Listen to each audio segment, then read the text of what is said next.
नमस्कार दोस्तों, स्वागत है आपका हमारे चैनल कोयल की भक्ति पर। दोस्तों, हिंदू धर्म में, हमारे सनातन धर्म में एकादशी का एक महत्वपूर्ण स्थान है।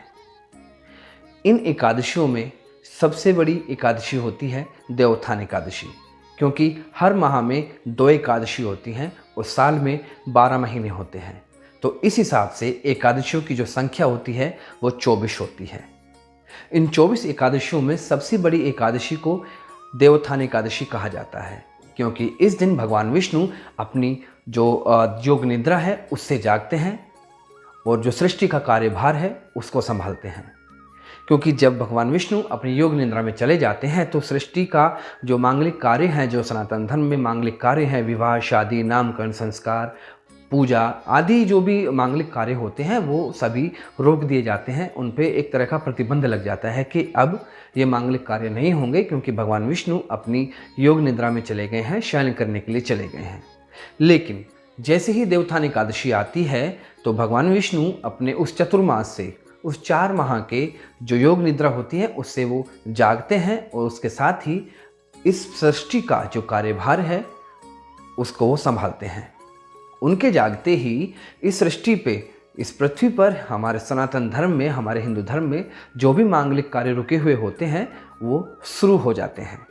जैसे विवाह, शादी, नामकरण संस्कार, उपनयन संस्कार और भी बहुत से मांगलिक कार्य हैं, मुंडन हो गया। तो इस तरह के जो मांगलिक कार्य हैं वो भगवान विष्णु के जागने के बाद में वो शुरू हो जाते हैं। अब सबसे बड़ी बात यह है कि जो हमारी देवोत्थान एकादशी है वो किस दिन शुरू हो रही है, किस दिन इसकी शुरुआत है और कितने बजे से इसकी शुरुआत है, क्या इसका शुभ मुहूर्त है, तो वो सब मैं अब आपको बताने वाला हूँ इस वीडियो से। तो आपसे अनुरोध है कि इस वीडियो को छोड़कर आप ना जाएं और अंत तक इस वीडियो को देखें, जिसमें आपको सभी जानकारी आपको मिलेगी, पूजा की विधि आपको मिलेगी, क्या भगवान विष्णु को आपको भोग लगाना है, वो सब आपको जानकारी आज मैं इस वीडियो के माध्यम से देने वाला हूँ। इस वर्ष जो देवोत्थान एकादशी की जो शुरुआत हो रही है वो शुरुआत हो रही है 11 नवंबर दिन सोमवार को शाम को 6:46 से, और इसका समापन जो होने वाला है वो अगले दिन 12 नवंबर दिन मंगलवार को शाम को 4:04 पर इसका समापन होने वाला है। तो इस दौरान भगवान विष्णु की आप पूजा अर्चना कर सकते हैं।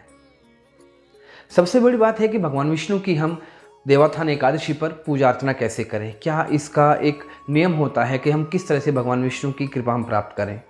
क्योंकि देवोत्थान एकादशी के दिन भगवान विष्णु और माता लक्ष्मी की पूजा की जाती है। गेरू से भगवान विष्णु का एक चित्र बनाया जाता है, आंगन में भगवान विष्णु के चिन्ह बनाए जाते हैं और भगवान विष्णु को जगाने के लिए, देवों को जगाने के लिए एक लोकगीत गाया जाता है कि आओ देव उठो देव। तो ये इस तरह से भगवान विष्णु को जगाया जाता है।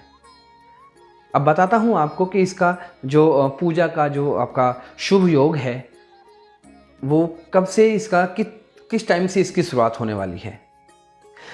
देवोत्थान एकादशी के दिन भगवान विष्णु की पूजा करने के लिए जो इसका शुभ योग शुरू हो रहा है, जो शुभ मुहूर्त शुरू हो रहा है, वो सुबह को 6:42 से इसकी शुरुआत हो रही है।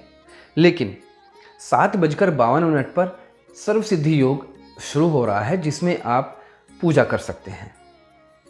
6:42 पर जो समय है इस पर भी आप पूजा कर सकते हैं, लेकिन 7:52 पर जो सर्व सिद्धि योग है इस पर आप जो भी कार्य, जो भी आप पूजा करेंगे भगवान विष्णु की, वो उसका फल आपको अतिशीघ्र आपको मिलेगा।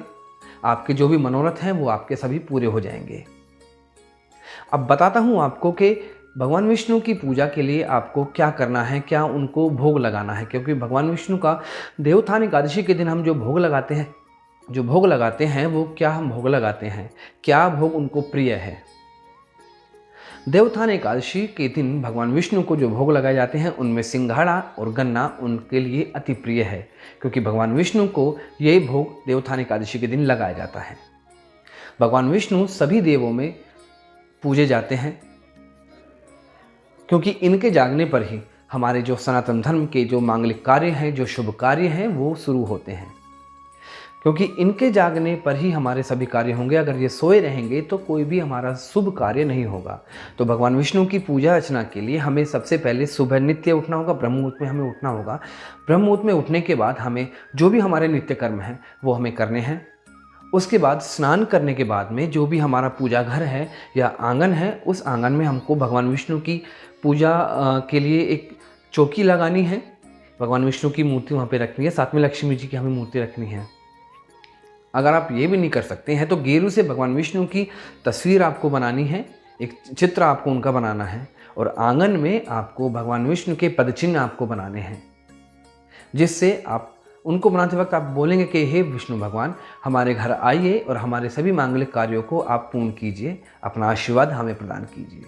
आशा करते हैं ये वीडियो आपको जरूर पसंद आई होगी। जो भी मैंने आपको जानकारी दी है देवोत्थान एकादशी के दिन भगवान विष्णु की किस तरह से आपको पूजा करनी है, क्या उनको भोग लगाना है, कैसे कैसे उनके जो चिन्ह हैं, जो तस्वीर है, जो चित्र है वो आपको बनाना है, किस समय से उनका जो शुभ मुहूर्त स्टार्ट हो रहा है पूजा का, वो भी मैंने आपको बताया है।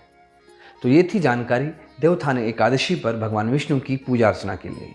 आशा करता हूँ आपको ये वीडियो ज़रूर पसंद आई होगी। ऐसी ही रोचक जानकारी वर्धक वीडियोस के लिए आप हमारे चैनल कोयल की भक्ति को लाइक करें, शेयर करें और सब्सक्राइब करें। और हाँ, साथ में बेल आइकन दबाना ना भूलें, जिससे हमारे आगे आने वाली वीडियोस की नोटिफिकेशंस आपको मिलती रहें। तो जल्दी मिलते हैं आपसे अगली वीडियो में। तब तक के लिए राधे राधे।